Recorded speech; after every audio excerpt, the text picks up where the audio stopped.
to Pot of Ages, which, if you remember, used to be a podcast about being a League of Legends fan for League of Legends fans by two League of Legends fans who watch esports. It's been... I don't know how long it's been. I mean, Linda? It's been a few months, but like we're not dead. We're not dead. We're not dead. I am Cathy, also at Twitter at TextDoll, and I am joined, as always, by my lovely co-host Linda, who is at iCrystallization. I'm really sorry. So just like a programming note before this, I'm very sorry. We did in fact record 2 episodes, which then I sat on like an idiot, like a chicken trying to hatch an egg that will never hatch. I am going to put those up, I swear. You know, it might be a little bit before we get into like putting it up onto YouTube. Not that I really think it matters, but I'm very sorry. We also had 2 really fantastic guests, and I feel terrible about it. But it is Worlds, and I thought that it would be very weird if we did a podcast for, you know, most of this year and then just completely like skipped over the biggest event. So how have you been, Linda? I went to group stage. I went to Berlin first week of groups, which is as we all know, I am a Team Liquid fan, and as we all know, they died a miserable death. May they rest in peace. Very sad, miserable death. So, we are going to do 2 topics today. You know, both of them are going to be about Worlds because it's Worlds time. Everything is about Worlds. So the first topic is going to be about group stage and TL and, you know, being an NA fan this year more generally. And then the second topic, we are recording this a couple hours before the first game of the knockout stage. Well, it's the knockout stage, right? Yeah. That's what they call it. Yes. And so we are going to be doing probably what will be the most quickly out of date predictions in known to man. By the time you listen to this episode, you will definitely know the results. And then we will also kind of talk more generally about why do people even watch Worlds and like what does it do for you and what does it mean as a League of Legends esports fan to watch Worlds. And then we'll have recommendations at the end of the episode. So, sorry to interrupt, Linda, you were saying. Oh no, it's okay. At Berlin. It's okay. Yeah, so I was at Berlin with a good friend of mine, and actually a former guest, if you guys don't know, in the past. Right. We have some Fusion. Exactly. Who changed her on Twitter to irregular vibe. But anyways, the 2 of us went there and met up with some other friends, and we were gonna be, you know, annoying Team Liquid fans, because that's what you do when you go to these events. You're annoying and you're loud about it. Yeah. And just to remind everybody, that episode, and I don't remember which one it is, but we will link it. Bloom Fusion / irregular vibe, who used to go by another name, but she goes by Lilico now. We had her on to talk about being a fan of Jensen. Mm-hmm. And so that is kind of the background of why you guys are both there talking about being obnoxious to right fans. Like when they came out on stage, we were like, this is go time. We were decked out in our Jensen shirts from Team Liquid. We were like yelling and screaming, and people were just like, oh my god. But it was great. I mean, I had a good time because they were winning. And then week 2 happened, but I'd like to ignore that ever happening. Although I do realize, did you see the Team Liquid HQ game live? I don't remember. I don't remember. And so actually, I think I did. So the DL versus AHQ game was like the first classic, one, yes. It was a classic, like, AHQ were winning, and then they stopped winning, and then, like, it was not a good game. Yeah, no, it was bad. It was bad. But, like, we were sitting in the audience, and we realized, like, if they lose this game, they're done. I mean, they were done in the end of it. They doomed themselves. But, like, if they lost that game, then they would have truly just been doomed. Right. So sitting there and watching it live, like, it's one thing to be super stressed in front of your computer and screaming at your computer, like, what are you doing? But actually being there live, like, when Xmithy stole that Baron, Right. Like, I freaking lost it. Like, I think I yelled Xmithy so hard that part of my soul just evaporated from my body. And the people in front of me looked behind me because they probably thought I was dying. Because I was just like, Xmithy!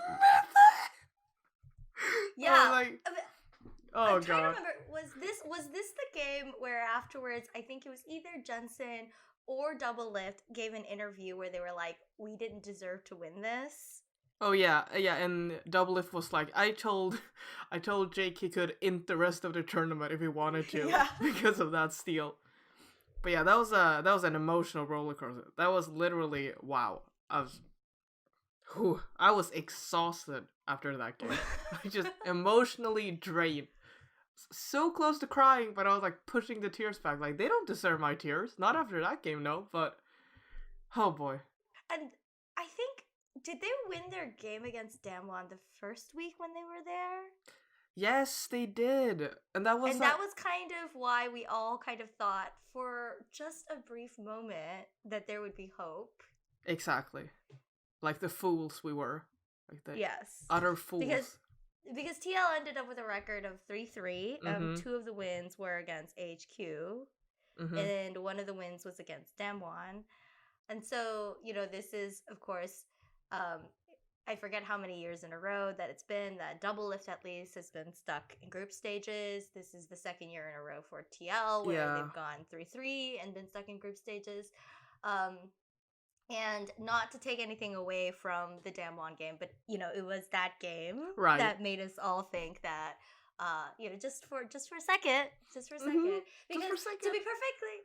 perfectly honest, I think, and maybe this makes me a bad fan, I only really thought that TL might have a chance of making out of groups after Damwon got drawn into the group by kind of like process of elimination and seeding and everything.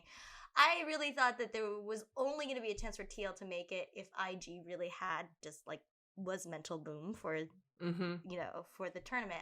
I think if you told me, oh no, for sure IG was playing at full strength, I didn't really think that TL was gonna make it out. And it's not anything against TL. It's just I think IG and Damwon in my head were stronger teams. Right. And so like I think at the time that they had won against Damwon, my thought was, okay, well if they can take one game off of Damwon, and if Invictus is like totally just like doing whatever, then maybe they can get a game off Invictus, and then maybe we'll be out.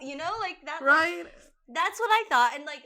I don't know if you felt the same way. So, like, when everybody started acting really disappointed, I'm not saying that it's not disappointed. I am incredibly distraught, especially because I think, kind of like how I'm sure 2016 TSM fans felt, like this in so many ways feels like TL's best chance, or even like North America's best chance, unless it's 2016 TSM. But I don't know, like, it wasn't disappointing in the sense of like it wasn't that disappointing. It was just sad. Right. It was just depressing. Yeah. The other D word. Yeah, it's like two separate feelings for me. Like, it wasn't like I was like, oh, and maybe it's because my expectations are too low, but I just was like, I was just sad. It wasn't like they had failed something. I don't know. Right. And I think it was also because of the way they lost. If it had been like a super close game that had ended off of, I don't know, a base race or whatever, and then they lost, then it would have been like, I don't know, that would have been, I guess, worse. But in this way, they kind of just like slowly died, and they just shriveled up and died. And I looked at it and I was like, this is that feeling. Is that that good esports feeling that I've felt because I never win. It's just this feeling. That's the feeling. Yeah, and kind of the flip side of this, I had the opportunity to be in Detroit for summer finals of LCS when and that went to and that went to game 5. And the reason why I think about this is because someone had asked me, because I was also there for their win in spring in St. Louis, and that also went to game 5. But that game 5 in spring was really close. It was kind of like suddenly miraculously TL won. Right. Like, it kind of broke the game rather late in the game. But for Detroit, when TL won, it was pretty obvious relatively soon into the game that they were going to win. So, um, it wasn't like, you know, for the rest of the game, I forget how long it went on, but it wasn't that long of a game, and it was also relatively obvious that they were gonna win. So it was like you were Right. emotionally prepared for it, and I felt the same way about this TL versus Invictus game. Like, it seemed like relatively early that it was over, and so Mm-hmm. you were kind of just watching it in case something like really crazy happened, and it didn't happen. Right. So you just like had all this time to prepare for the fact that this terrible thing had happened. Like, it was like a funeral, you know? Like, we were just like Right. sitting around like waiting just in case somebody was wrong, and then like the corpse got back up and was like, "Psych, I'm not dead." But like that doesn't happen, Exactly. so it didn't happen here. Yeah, you know, we waited for that classic, okay, Invictus Gaming, they're gonna do something dumb. Come on, Right. everybody flash in, everybody die, but then they didn't. They Right. didn't. So what was it like in Berlin in terms of when you were there? Was it mostly EU fans? Oh yeah, there were a bunch of there was I think I noticed how many EU fans there were during when it was G2 versus Cloud9, because the G2 fans just came out in force. Like, out of Mm-hmm. nowhere. They just, like, Oh, crawled really? out of the woodworks. I went to get something to drink. I come back, everybody's, like, hollering, and I'm like, oh my god, what is going on? And then also during Splice versus J-Team, when J-Team won against Splice, because there were so many European fans cheering for Splice, because, you know, you think that's the natural thing to do. You're in Europe, Mm-hmm. you cheer for the European team. And then there's me and my friends. We were, you know, the tiny group that cheered for J-Team. Literally Right. only us. It was literally just us cheering for J-Team. We were like, yeah, Fofo, go Fofo and the boys. Look at that. Yeah, come on, Fofo. And everybody just turned to stare at us. And I remember the guys sitting in front of us got so frustrated at Splice, they just like left mid-game. They just stood up and they walked out. I was like, oh Really? boy. Right? Like, where's the spirit, guys? Ride or Exactly. die with your team. When they are dying, you die with them. It's just how it is. And I know you've been to a Worlds event before, right? Or Mm, was it an EULCS event? yes, I've been Okay. to LEC finals before. Yeah, So did it feel different? I think it felt. Yeah, I'd say it felt different because when you go to like the LEC finals, I guess I didn't have as many stakes in them. So you just go there, Mm-hmm. kind of see the game, see how it is. But here it's like it's not just the players from all over the world, but it's also the casters from like all over the world. Right. So you see Right. like Jad and Frost and Papa Smithy, all of them just hanging out, which is kind of cool as well. And I just think the energy was different because Mm-hmm. especially in groups, because that's like you gotta do your best, and I feel like first stage, the first week usually sets the tone for it, unless you're Mm-hmm. an EU team or an NA team, and if you're an NA team, in that case, you usually just die. But I wasn't there to witness it live, thank God for that. But yeah, I felt that the atmosphere was like when people were cheering, they really were cheering like super passionately. So that was Right. cool. I feel like in some ways, so I went to semis when it was in Shanghai. And of Mm-hmm. course that's a little bit different because the people there were, I mean, there was so many people there. It was China for one. Mm-hmm. And obviously everybody there was like cheering for RNG, like no duh. Um Oh yeah, and that was the RNG SKT one, right? yes, that was the Oh RNG boy. SKT one. Um, and I think the other thing about it was because it's China, because there's so many people, because of the teams that were there, ev- everything felt so remote, even though I was there in person. Right? Because like there was no Right. opportunity to meet the pros in any way because there's so many people, like they just couldn't handle it. And Right. um there, I mean, it was just like there was so little interaction with it, and it's so different from when you go to an LCS event. I can't speak for LEC, but it is so different from the regular season where the pros are there and they do like a fan meet and everything just feels closer because the stadium is Right. smaller and everything. Mm-hmm. So it was it was weird because even though I was there in person, it was almost like they were further away from me than when I watched them on TV. And I don't know if you felt that way. Like I definitely feel closer to my to like fellow fans, and like feeling like, oh, we're all kind of like in this weird thing together, even if we don't all cheer for the same teams. But I felt like the mythos of the player as player instead of just like a person that I know seemed so much more when I went to see them at Worlds. Right, I feel the same way because there weren't that many fan meets held at Worlds. And I haven't been to the LEC regular season, but I did go to LCS with Cathy. Uh-huh. Yeah. If Yeah. anybody Oh my remembers, god. right? Oh my god. That was yeah, so because because we haven't done this podcast in so long, we didn't even talk about the fact that we went to LCS together.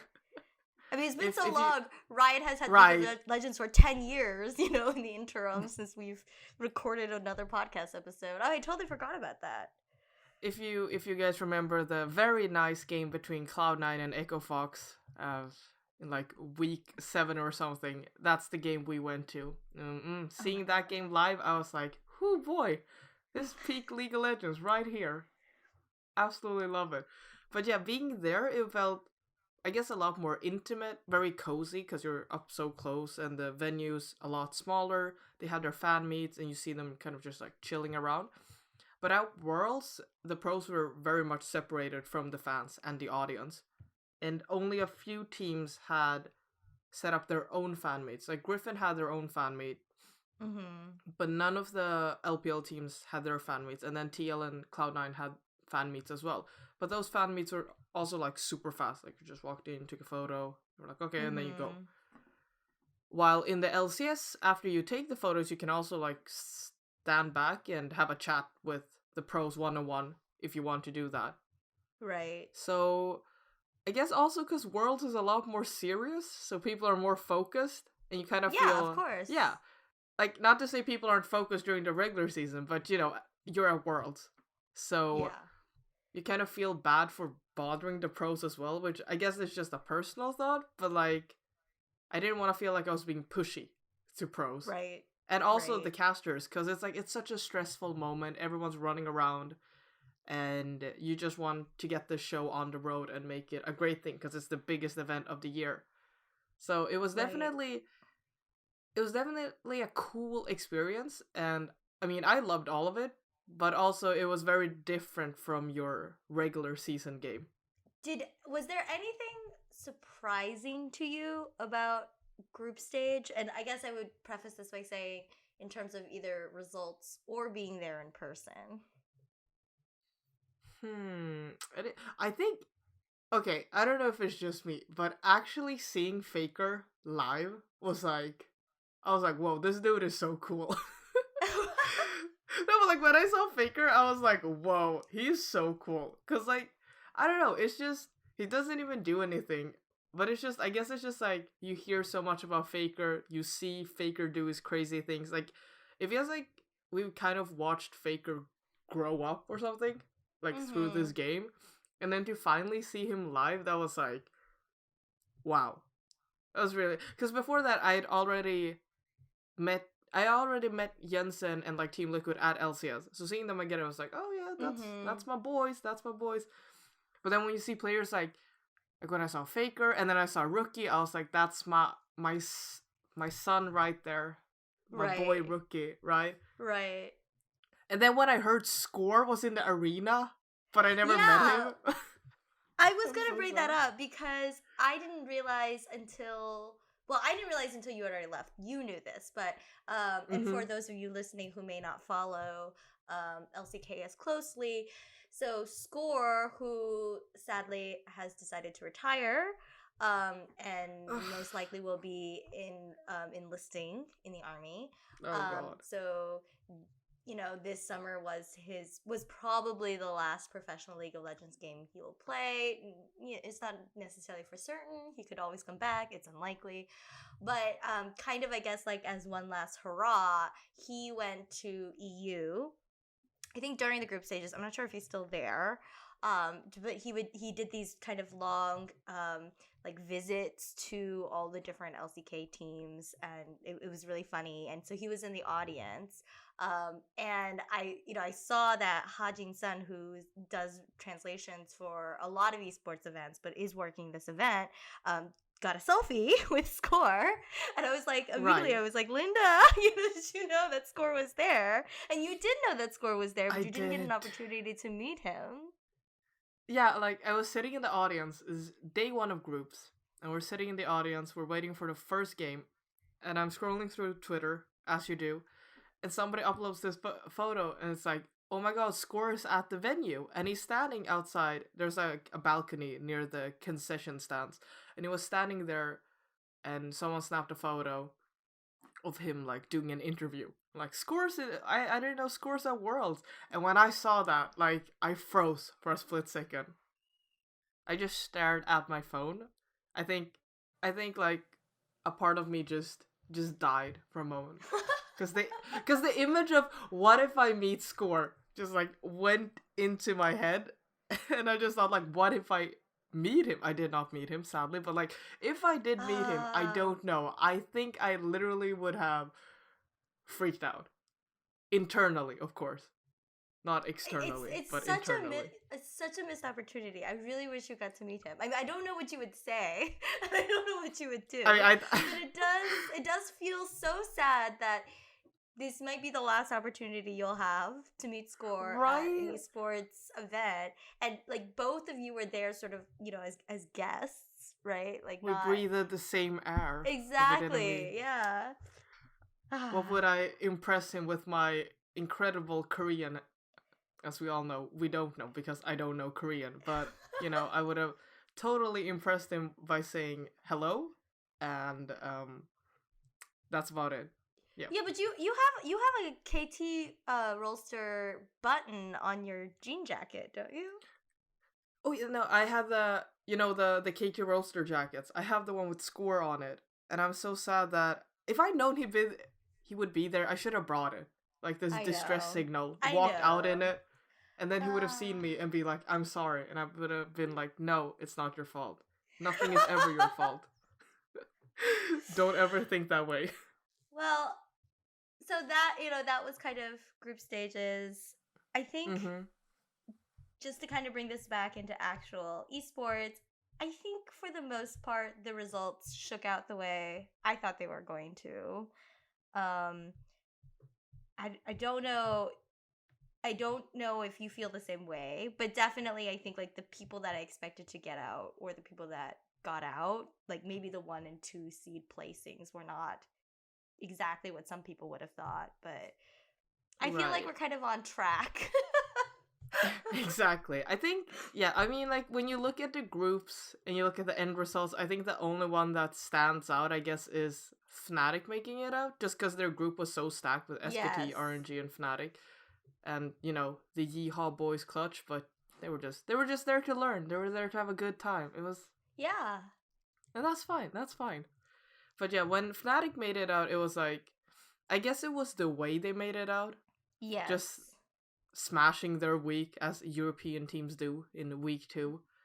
I definitely think that's another thing in terms of I mean, this really has been a group stage where we think a lot about, players who have such a long history and yet still have Mm-hmm. not done the thing that they really, really, really, really want to do.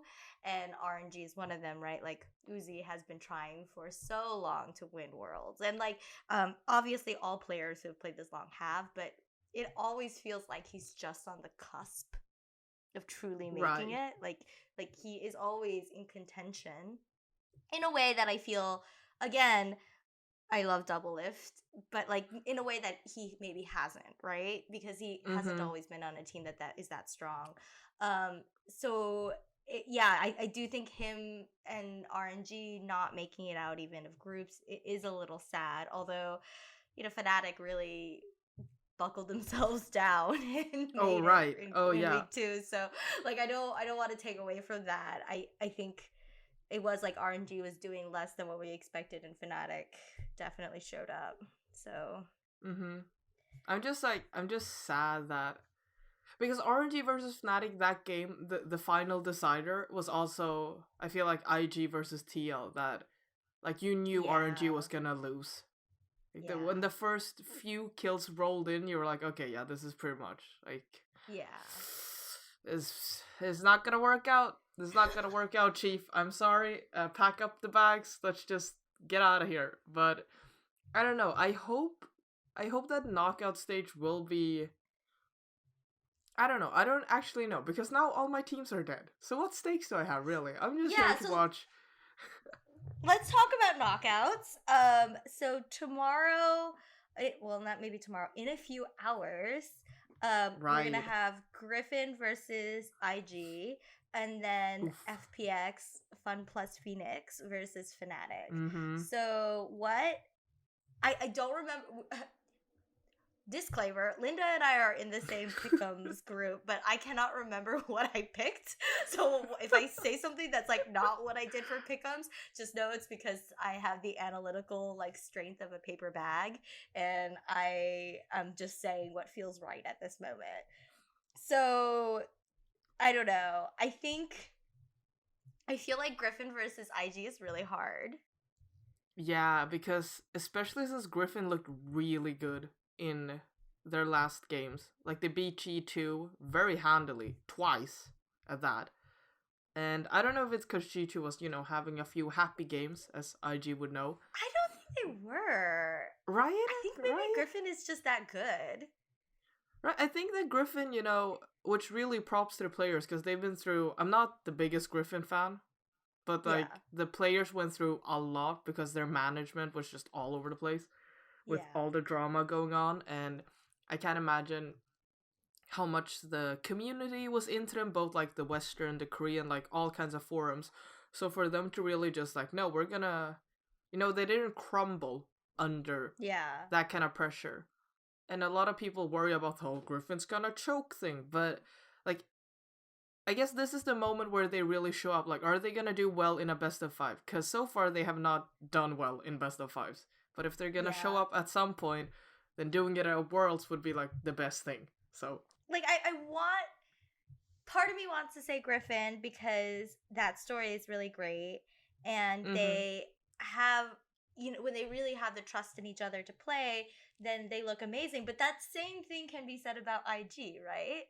Like when they have the trust in each other just to sort of like play and like be loose, like IG is so much fun to watch. Right. And so I don't know what I put down for this. I think it was IG. I think that's what I put down, but I don't know why. And if it's just that I want to see IG like go far enough to like defend their title. That might have We been it. And because I've never seen Griffin win a best of 5. I mean, yeah, basically. Maybe they have the SKT syndrome, which is like they just can't beat SKT. Who knows? But if they're up against any other team that's not They didn't SKT. beat KT either. Yeah, SKT and KT, mind you, KT did win an LCK like, championship. That's like it's one thing maybe to lose to SKT, but they also lost to KT in a best of 5. Exactly. Just want to reaffirm that. Just want to reaffirm that the first people to really cut Griffin off at the knees was KT Rolster. Exactly. KT Rolster. They won the final OGN produced, OGN hosted LCK championship. Just Thank wanna, you. Yes. Squeeze so that in so people don't forget. What is your thought going into Griffin versus IG? I think they're both very. I mean, IG is just like. Okay, stop being polite. Oh. Okay. Well, I mean, okay. I think IG on a good day, IG can beat anyone, and on a bad day, IG will just beat themselves, and then right. They'll look around and they'll be like, "Whoa, how did we get into this situation?" But right. it's very much up to them. So it's really hard to call. I guess depending on how the first the first game plays out. Because IG are also very prone to mental booming. Yeah, it could be like MSI, right? Mm-hmm, exactly. Who knows? Who knows what we get out of here? Okay, Fun Plus Phoenix versus Fnatic. Yeah, that's a That one That's is a also difficult. hard. These Right. are all hard. All of these, I mean, I guess not SKT versus Spice. Or what do I know? Maybe Yeah, maybe I I've don't thrown know. something out into the winds. But yeah, Fun plus Phoenix versus Fnatic. Who? They seem like really different teams. Mm-hmm. Because, like, That's the other yeah, issue. exactly. It's just that, I mean, you look at these teams, and now I'm not an analyst or anything. I just post memes on Twitter and, Right. talk about feelings. So, Right. I don't have the brain capacity to study these teams properly. But I guess that, I mean, FPX did lose to Splice. Did they lose Splice? Yeah, they lost to Splice. They lost, yeah. And then they won against And them they in a also tiebreaker. lost to J Team once, didn't they? Right, they also lost to JT. So I feel like FPX is like, they have a really strong identity around Doinby, which Yeah. makes sense because he's such a strong player. And then also they have really strong, like, Tien, their jungler, I think he's been really great throughout the He tournament. has been very good, yes. Mm-hmm. And then Crisp has been doing really well too. So I guess my biggest worry is just that LWX is gonna fly headfirst as Kaisa and do his best iBoy impression and just die 3 times to the enemy team, and then just, like, the game's over. Because Fnatic, they have strong laners as well. Like, I feel bot lane wise, I'm a bit worried for FPX. Oh, okay. So you feel like Yeah. the bot lane, like, they would have an advantage over, you know, like the iBoy knockoff. Yeah, of course, the Walmart iBoy impression. The Because you can Walmart never. iBoy. I have to admit, so today, Bonnie, who is normally in Overwatch, was asking me who the roster of Fun Plus Phoenix was, and Oh yeah. I like feel like I have never even heard the name Gimgoon. Like, I know I have, but like literally, like, the fact that he is FPX's top laner has like complete, like, just in one ear and out the other. Like, who is he? Gimgoon. What does he play? Like, what kind of top laner is he? Like, I feel like I've never even heard anyone say his name during group stage. Again, I know that that's not true. It's just like literally Yeah. nobody has ever talked about Gimgoon ever. I mean, first of all, his name is Gimgoon. That's a pretty. Yeah, I mean, it's pretty bad already. Like, that's so yeah, already. I don't know. I don't know. But I mean, oh my god! I just realized FPX versus Fnatic will be the battle of who has the worst top lane name. No offense to Bwipo, but what is a Bwipo? I don't know what a Bwipo is. I also don't know what a Gimgoon is. What a Gimgoon is. Is Gimgoon Korean? Yes, he is. Yeah, he's Korean, yes. So Doinby and Gimgoon are Korean. Yeah, well, Doinby's Yes. like Korean by blood only. Exactly, of course. He's a Like, fake Korean. he's like, he truly is a fake Korean now. Him and Rookie are fake Koreans. Rookie at least I feel like sometimes seems Korean to me. Like, Doinby, I've like, I almost completely had forgotten that Doinby was Korean until it came up. I was like, oh yeah, because Doinby's always played in essentially the LPL, right? Like, he's just, he had no identity to me, like, separate from being a Chinese League of Legends player. So when I was like, oh yeah, I guess the man is Korean. Technically. Yeah, you read up on it, you're like, wait a second. Who's this man? This guy's Korean.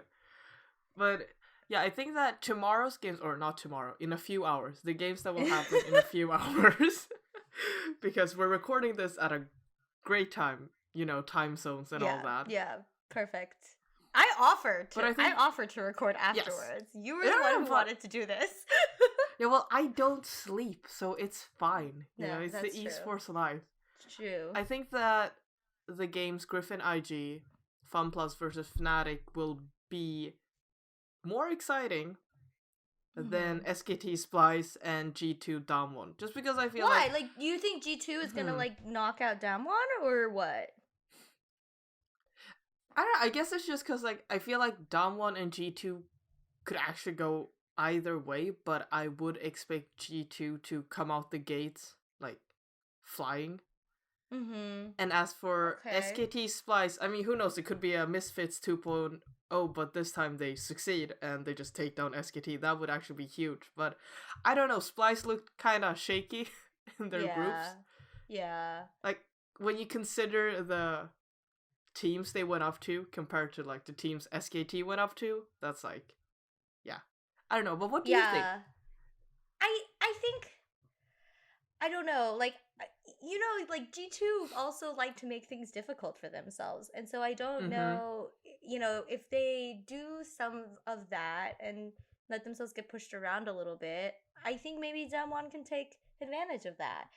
But like what I want to have happen is for G2 to go up against SKT in semifinals. Don't you want that too? Right, that would be like MSI throwback, right? Right. So like that's right. That's what I want. So that's what I'm like pulling for, Not because necessarily anything about Damwon. I just think I want to see G2 versus SKT at semis. And so I feel like that's what I want. That's kind of, I feel like, the same question. Like, I'm thinking, who do I want? Like, who do I think will make it out of Griffin versus IG and then FPS versus Fnatic? Like, it's not like I'm kind of like doing the dream scenario. Like, what are the semifinals I want to see, as opposed to what I think is going to happen. So I don't know. Yeah, I think that, I mean, if G2 went up against SKT, that would be really cool. Wouldn't that be so good? It would be. I mean, our teams are dead, so we can just watch the world burn around us. Right. At this point, I'm like, like the chaotic evil alignment in whatever the world's watching thing is. I'm just like, well, what's gonna be the craziest thing that could happen?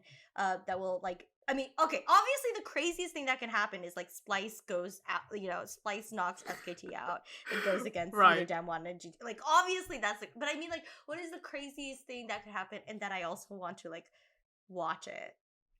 And I think it's G2 versus SKT. I think that's right. I think that's my call.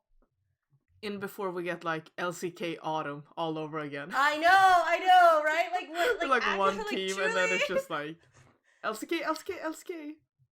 I mean, truly, it would be, again, not saying anything against Damwon. I think maybe the most boring but possible outcome is that we get Damwon versus SKT in a best of 5, and it's just like, okay, well. You're like, yeah, we haven't been here before, totally. Yeah, seriously. I've never seen this best of ever. I think the most anticlimactic thing would be like, it would be a Griffin versus SKT finals. Yes, with like, I agree. In which, like, a super hype quarterfinals, super hype semifinals, in which everyone went toe-to-toe and just clashed and all that.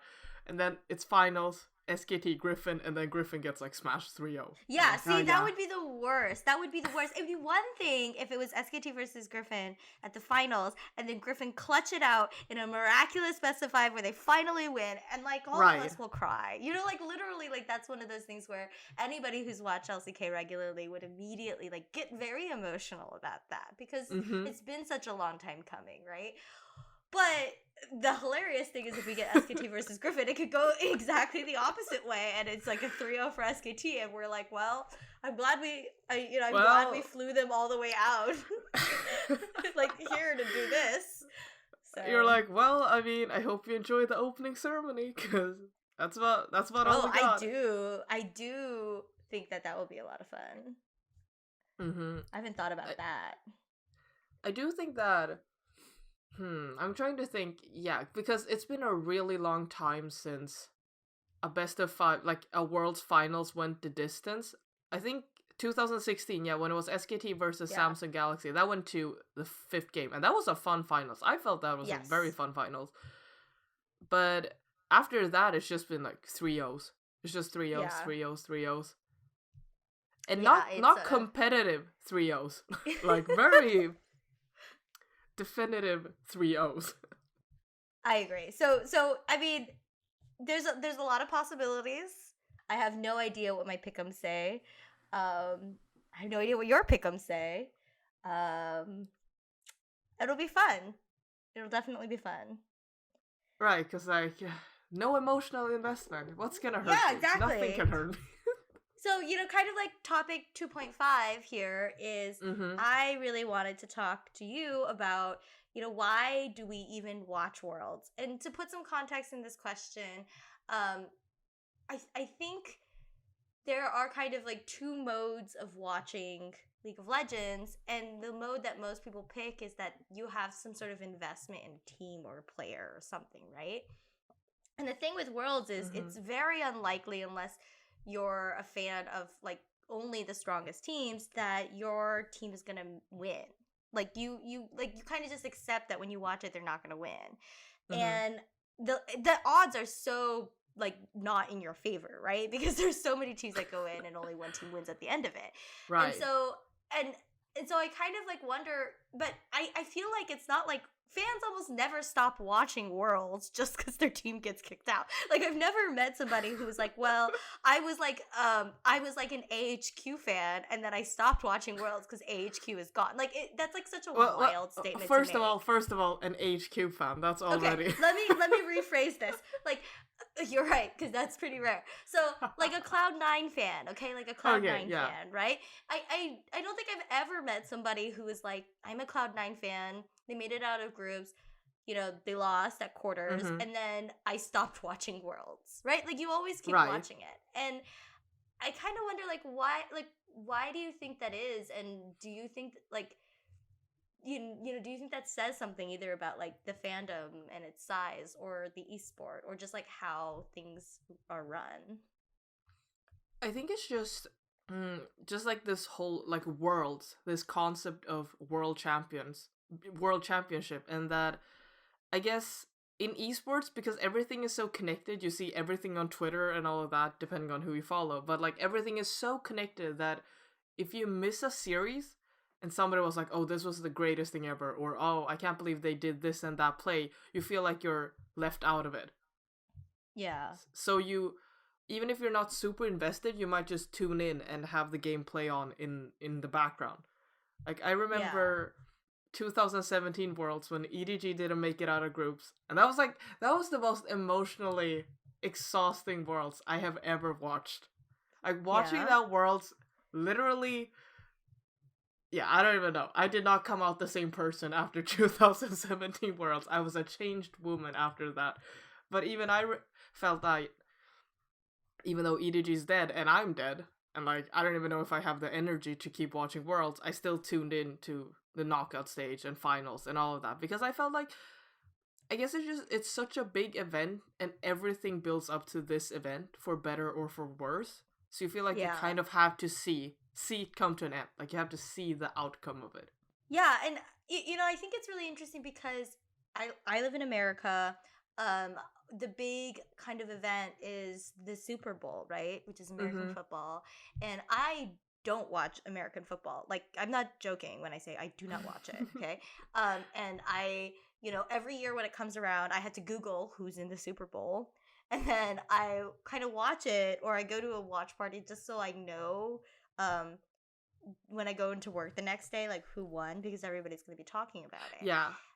And it kind of feels the same way for Worlds, except it's Mm-hmm. weird because it's not like Worlds is actually some sort of like cultural event, right? Like most people who watch League of Legends, maybe it's different in China, but most people I know who watch League of Legends in the United States or other places, like it's like not even a blip on anybody's radar. It's like less of a blip than who won Overwatch League finals.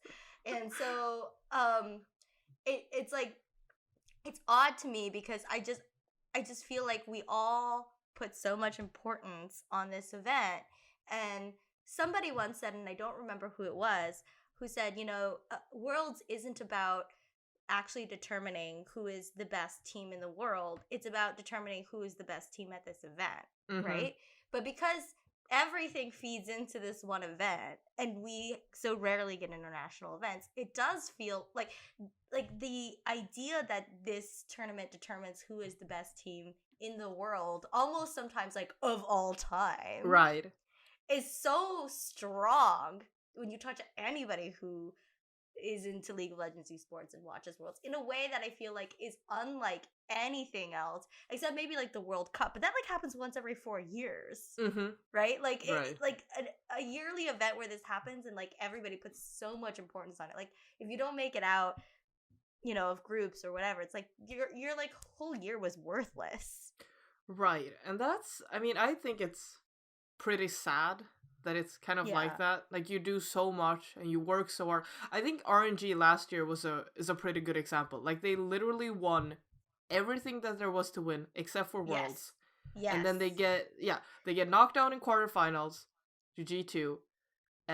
Like the game went the whole distance, and then all of that was just like, okay, well now you're the biggest failure to ever come out of China or the LPL, when they literally won everything except for Worlds. They won everything. Yeah, absolutely. And it's more than that they were failures. I mean, it was literally like we just never talked about RNG ever again. Like it was like it wiped out everything that they had done. Right. The fact that like it's just fascinating to me. And like I get why that happens. I'm not putting any kind of value judgment on this at all, but I find myself talking about it in the same way. Like it just feels so monumental, and like everybody's narratives or ideas about like how strong any region is or how strong any team is like rides on a couple of games, in another country somewhere. Right. And we all know that the whole format of the competition doesn't actually give you a really great answer as to whose team is the strongest at any given point. And like Exactly. you go from a best of 1 to a best of 5. Like come on, like let's, like that's like that jump is like so huge. Okay, technically it's a best of 2 because you play the other teams all twice, but like that jump is huge. Right. So I don't know. And then also the groups themselves aren't Right. really right. Exactly, like the Fnatic SKT RNG, sorry Clutch group. It's sad because like I feel like RNG is very strong as a team. And they were put in a really hard group, and they couldn't make it out because the 2 other teams played better than them. But I feel like if they were stuck in any other group, they would have made it out. Well, I don't know about any other group, like Griffin. Well, okay, not any other group, but like not specifically in Group C. Yeah. Yeah.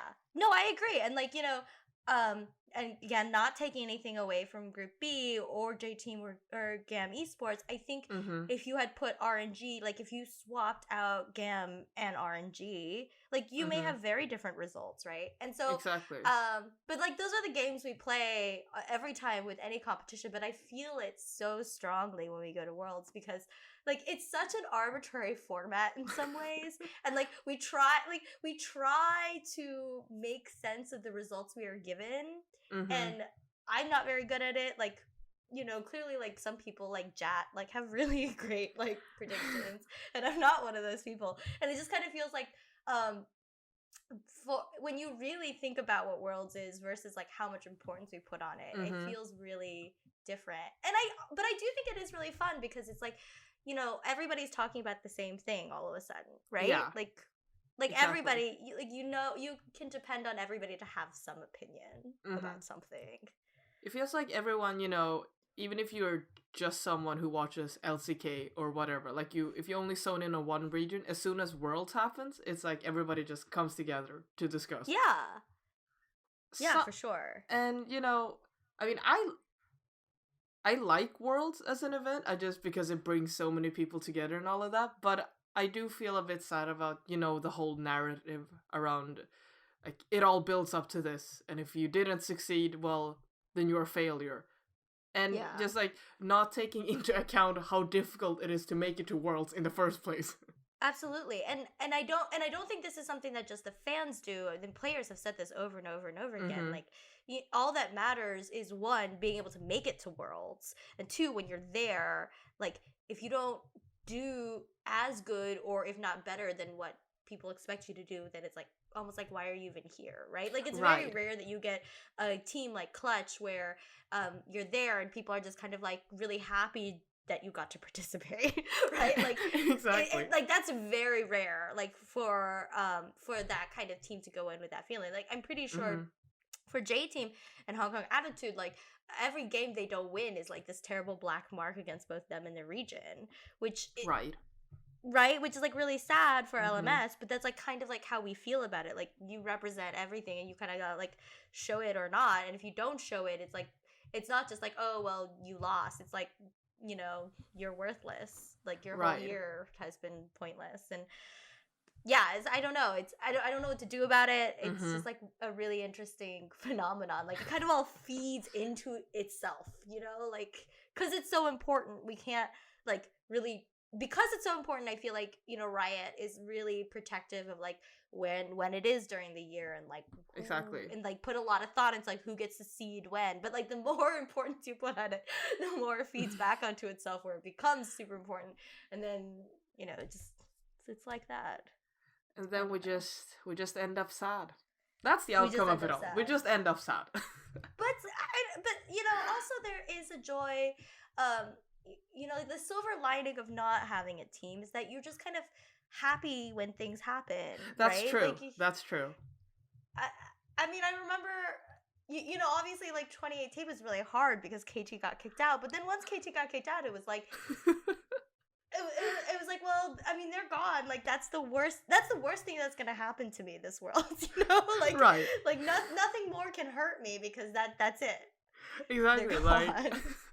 like when KT died and when EDG died in like group stage, and I was watching the knockout stage and like everyone's screaming and they're like, "Oh my god, this sucks." I was just like, "Yeah, been there, done that, but not anymore because my team isn't here anymore. So I'm just here to watch some games." But I do have to say one thing that was really sad. Not to make this, Mm-hmm. not to go back to topic one, was last year when TL played their last game. It was the game that kind of didn't mean anything. Oh yeah. And then they got to win. And Mm-hmm. so they got to stand in front of the stage and bow as they left. Right. And this year, maybe for better or worse, their last game was against IG and it mattered. And they lost. And so they didn't get to have that moment where they like Mm-hmm. stand and bow. And I do think about that because it's like, it's obviously you would rather have every game really count, right? And not to play a Yeah. game that doesn't. But like, it is also really sad too because it's not like you get a proper goodbye when your team loses. They just like in the group stage anyway. They just sort of like Mm-hmm. disappear. You know, like that's it. And I don't want to make them into a spectacle, but it is like Mm-hmm. as a fan, especially if you're watching on a stream as opposed to being there in person, it Right. just feels like, oh well, like it's anticlimactic when they leave that. Right. It does. I mean, it does very. It cements the feeling of like there can only be one winner, and the Yeah. loser is just like nobody really thinks of second place at Worlds. Like No. you either win the thing or you don't, Yeah, and right. that's about it. Yeah, like I mean, maybe you do because like you're the other person there at finals, but nobody says you got second place at Worlds, right? Like they just Exactly. say you lost in the finals. Like there's the winner and then there's the person who lost Exactly. at the finals. Yeah, so yeah, I agree. Like it does get this feeling where it's like obviously it's all one battle royale, and what happens at the end of the tournament is that we get the winner, and then everybody else, good luck, try again next year. Good luck, try again next year. And next year will be, is it in China again for Oh 2020? yeah, 2020 in China. That's gonna be huge. That's gonna be like it's gonna be a huge spectacle. I cannot wait to get my heart crushed all over again. It's gonna be great. It's gonna be great. But let's not jump ahead of ourselves. We are still a couple hours away from quarterfinals. So now we are going to move on to the point in our podcast where we do recommendations. Linda, what would you like to recommend this time? So even though they may be gone, but they are never forgotten. The Liquid update with Amelie. I mean, I saw Amelie live at the stadium or the venue in the first week when I was there, and she was having like the American flag and running around with it and like trying to get everyone to chant Liquid. And I just like I feel like her updates. I mean, I guess because all teams do a team documentary, you know, the first episodes where it's like, you know, they huddle around and then they do the let's go and then they go on stage and cool graphics and then they win or they lose. So it's fun to see her kind of like showing it from a fan perspective. Like how it's like being a fan at an event for fans. So I really like the Liquid update because she just it's very comical. They do it in a very lighthearted tone. She has some guests on, like Raz, LPL caster. He's on it for one of the episodes, and like one of the episodes has her and Doublelift vlogging because Doublelift needs to buy Yes. chocolate. That one is hilarious. But yeah, I like how she shows, personality. Like players aren't just players; they're also people, and fans aren't just like these, mindless whatever. Like fans also have their own thoughts and their own enthusiasm to their teams. So that's what I want to recommend. And you missed the best part, which is you are in one of the episodes. Oh well, I did. Whoops, Linda slipped is in my one mind. of the episodes. She's too shy to mention it, but she's really funny. There's an episode where Avali gives out pins to fans, and that is and Linda features heavily in that episode. Well, that's because I say let's get Doublelift out of groups, and then it didn't make it out of groups. And then it didn't happen. But you did get a TL pin. That's true. That's the the little the weird face, the worm face. I don't know what they call it. I forgot what the name of it is. It's my equivalent exchange. My feelings for a TL pin. That's what I get. So, mine is also a piece of video content. It is the League of Legends Origins documentary that's on Netflix, which was kind of released at the same time as the League 10 stuff. So, maybe got lost in that shuffle. It's a really nice documentary. I would say that it's relatively uncontroversial, and depending on how long you've been in the scene, maybe you already know everything. But it's primarily I think I would say that there's two halves of the documentary. The first half is about how they made the game, like how they got off the ground making the game League of Legends. And almost all of that stuff was news to me because I wasn't around, obviously, following this when League of Legends came out. And so just hearing about all the issues that they went through, it really makes you feel like, oh, it's a miracle we ever got this game. Right. It's amazing. It's really funny, and it, in ways that are just I just can't believe that this was true. They have pictures of their first office and what it looked like, and it was like a cubicle. It's so good. And then the second half of it is more about the esports scene itself, and that, depending on how much you know about the scene, can be a little bit, I would say, lackluster. One thing that I thought was really interesting was they basically don't talk about Faker until really far into the documentary, which I thought really seemed, yeah. So there's just really not that much. They kind of sort of offhandedly mention that Faker is on SKT, one of the winningest teams and one of the winningest right. It's really strange to me that they didn't do that. But what they do is they really go back to kind of, because it's called League of Legends Origins, they really show you the development and the decisions they made or did not make from season 1 to season 2, and how we got kind of the season 2 finals, which TPA won, and all it's, so that part I think was really interesting from a historical point of view. The somewhat more recent stuff is just if the more I got close to recent history, the more I was just who made this and why these decisions. But anyway, I forget how long it is. It's probably around an hour and a half. Okay. It's really good. Has it has some people that I didn't expect, like Cass Marshall, who writes, she's at the Twitter handle Regine GG. I think Jat and other casters are in there. I don't remember them interviewing. Oh, Lemonation is in there. Oh wow, that's a name. You know that really awkward. Do you remember that really awkward interview he does with Balls when they were oh yeah, when they talk about wanting to die? How could I ever forget? So they show that clip, so it's forever immortalized in Netflix. This extremely awkward interview that Lemon and Balls do. Which in fact C9 has talked about before. It is so awkward. Everybody remembers. What a great way to introduce gamers to the local folks. Fantastic. So anyway, that's my recommendation.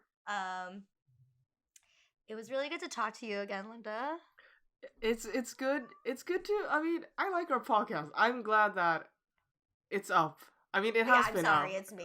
No, it's not you. It's me. No, it's not. It's me. But we'll If try at least.